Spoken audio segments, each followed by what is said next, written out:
I'm Jody. Hi, I'm Taylor. And this is the BHS Broadcaster, keeping you in the know.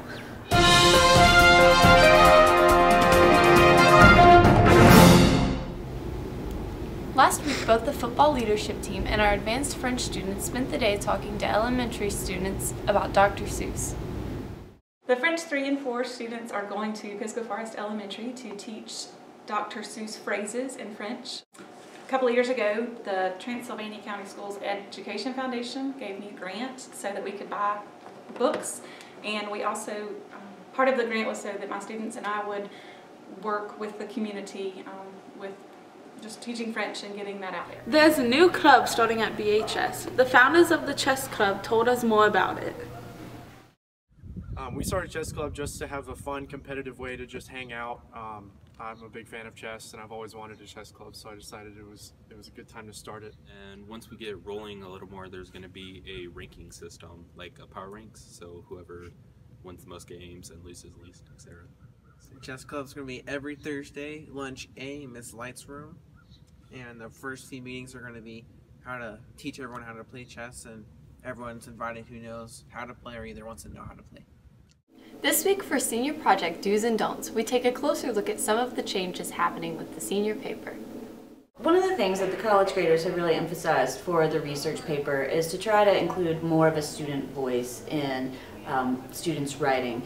They suggest 70% student voice and 30% research. They also emphasized the necessity of having solid, credible sources. And finally, they emphasized the importance of giving attribution to the sources in the text of the paper itself, as opposed to solely relying on parenthetical documentation. It's really important that students make sure that they explain their logic, that they have a strong logical progression. It's really important that you explain how all of the pieces of evidence, all of the data points connect to support both your claims and your overall thesis statement. Wednesday, March 9th is a half day. For this week's Man on the Street, we asked students and teachers, if people came with warning signs, what would yours be? If I had a warning sign, it would be I'm an amazing rapper and I'm Bex. You should check me out. My album is lit. If I had a warning label, mine would say caution, awesome. I tend to spontaneously combust. I'm really charming and a fantastic bowler. I'm a good wrestler. I'm good at longboarding. Caution, I'm a bad decision maker. This week, for our first ever episode of Life Hacks, we are going to be showing you how to submit your candidacy materials for National Honor Society and how to give teacher recommendations. National Honor Society is a national organization, and the candidates are selected based upon students who have a weighted GPA of 3.75 or higher. So for any event or activity that a student lists, whether it's for leadership or whether it's for their service, they are going to provide an activity sheet to that sponsor for them to comment on them as either a club member or as a team member, as an employee, as a tutor, whatever situation it may be. The BHS football team was recently awarded with an award for the most school support from the Salvation Army. All right, so the football team received an award from the Salvation Army for Best Supporting Role due to our efforts with the bell ringing during the Christmas time. A big part with our program is the community service part. It's the trying to get us out there, not to get the recognition like awards and stuff like that, but just to give back to the community so we can, hopefully they'll give back to us on Thursdays and Friday nights by coming to the games and stuff. One of the things that we're doing with the leadership team, we're trying to do a service project every month or every other month at least, and just trying to give back and get the program out there. This week, Carver told us about his fascinating time project. My project was predicting graft compatibility of soybeans, kudzu, and garden peas through peroxidase analysis.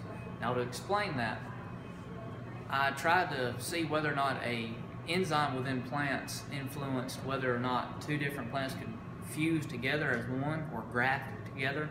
And to do that, I actually did a physical grafting procedure with kudzu, soybeans, and garden peas, and then looked at my physical results from the actual grafting process, and then compared that to results from a couple of biochemistry tests that I used, different peroxidase assays and protein assays and that sort of thing. All in all, the data from my project reflected that there is a possibility that these enzymes may or may not influence graft compatibility.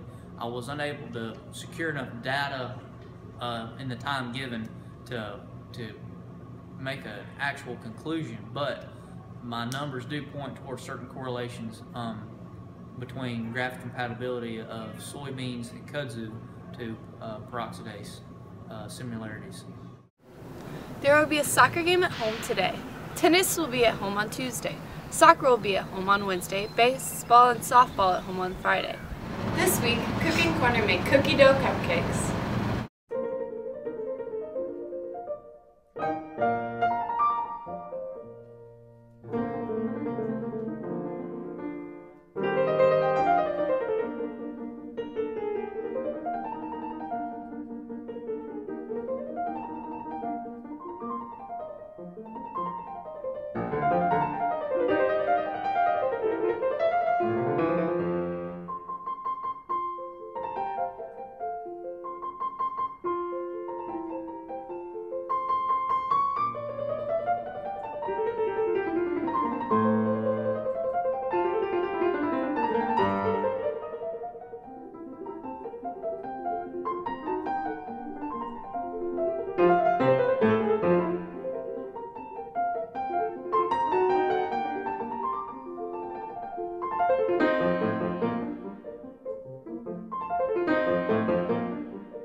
The Spring Blood Drive will be held March 17th. Be sure to bring some form of ID to be able to donate. For more information on these stories, visit the Broadcaster website. Remember to follow us on Instagram, Facebook, and Twitter. See you next week.